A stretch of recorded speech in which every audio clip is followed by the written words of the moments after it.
Hi, I'm Rick Conlow. I'm glad you're here. I really appreciate you coming today because we're going to talk about an area that's near and dear to my heart, and I call it the secret sauce to employee engagement. Now, here's a sad fact. 87% of employees worldwide are disengaged.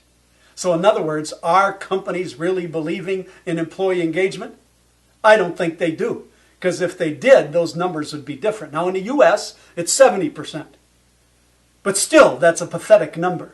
It ought to be 90% are engaged. And why isn't it?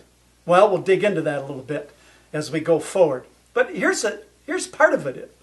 You know, and it's represented by this young man named Eric Weinmeier. Eric Weinmeier is blind. He went blind when he was early teens. And his friend got him engaged in mountain climbing. Or rock climbing, really, first. And then they went to mountains, and he climbed mountains. And here he is in this picture. To make a long story short, he's climbing Mount Everest, and he made it to the top. He's the first blind person in the history of the world to climb to the top of the mountain. And Eric, liked rock climbing because when he was blind, he could touch things and feel things, and it made him feel like he had more sense of control, and he was able to do what he wanted to do.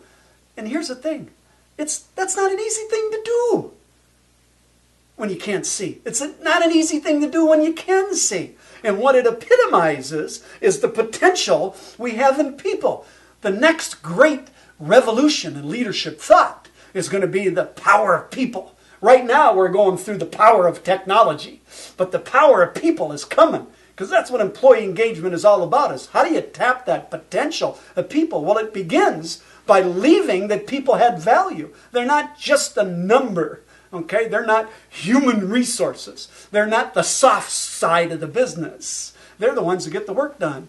They're the ones that innovate. They're the ones that execute. They're the ones that go the extra mile for the customer. Employee engagement pays. See, we don't get that stuff I just described unless people believe that you believe in them and you demonstrate it day in and day out. Employee engagement pays. Research shows that employees who are highly engaged, 202% better performance. That's significant. When you talk about companies worldwide limping around with 2 and 3 and maybe 4% growth and what's going on, and many of them negative, this is priceless here. It just doesn't pay, it's priceless. So we need to pay attention to it. So what is that secret sauce? Well, employee engagement is not a survey or a plan. It's ownership.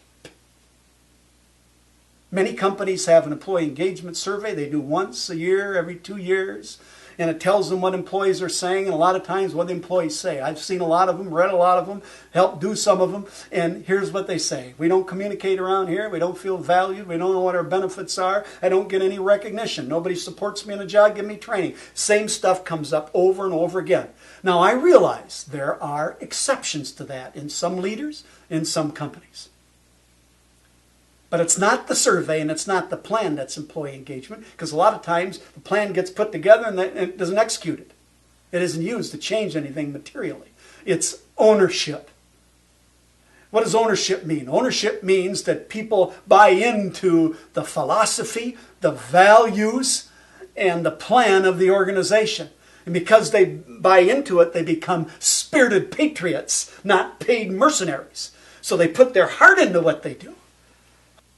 I have another training that gives you a roadmap for engagement with 4 key tactics to make that happen, to build partnership. And it's input, improve, involve, interact. So just briefly, I'll comment on input. Means you ask for people's opinion in a variety of ways. And as you get their opinion and use some of their thoughts, they buy in more. They build commitment. Improve is you use them in teams to help you improve various work processes or action plans to improve the goal, rather than you making all decisions. Involve means is you look for ways to delegate responsibility to help them grow and learn. And interact means is that leadership is a high contact sport. You do a good job of having team meetings. You do a good job of creating one-on-one goals. You coach. And then all 4 of these together creates an environment where people feel a part of something. It isn't just a job. It's a career or maybe even a cause about what they want to accomplish and how well they can do that. That's what I'm talking about with partnership. That's what makes the difference. What happens is employees perform better. And they'll do it time and time again. Not just one time, but in an ongoing basis. See, employee engagement really isn't hard. It's about treating people with respect and dignity, as people with a mind that has value, that, you just don't do what the company plan says or the book. You tap into that potential and help them. That's what partnership is. You work together to do it, not just being told what to do. Boy, I tell you, sometimes it seems so simple, but yet we make it so hard in our organizations today about what's going on. Hey, do you want your team to improve? Do you want that engagement to get better? And you got to change as a leader. Maybe some of this that I've talked about you're already doing well, but you got to become a student of the game and work at it. Leadership is a high contact sport.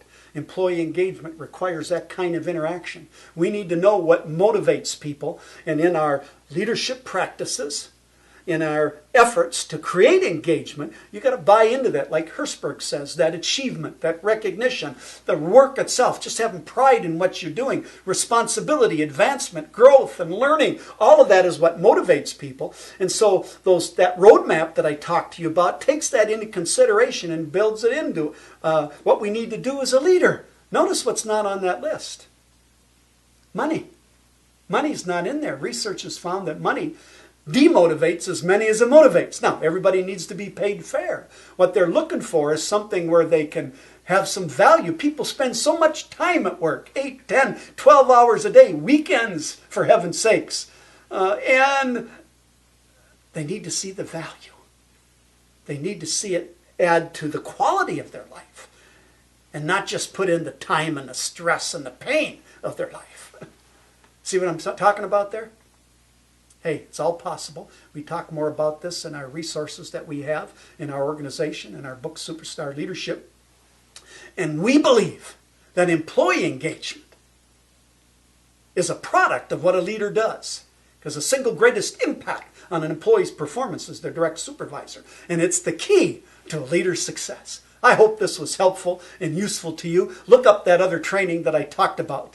I have this dream that soars on golden wings. I visualize your achievements and your legacy that sings. I do not know all about your awesome goals or your persistent efforts to raise the bar. I only know you can be the best, a superstar. Hey, thanks for coming. Have a great day.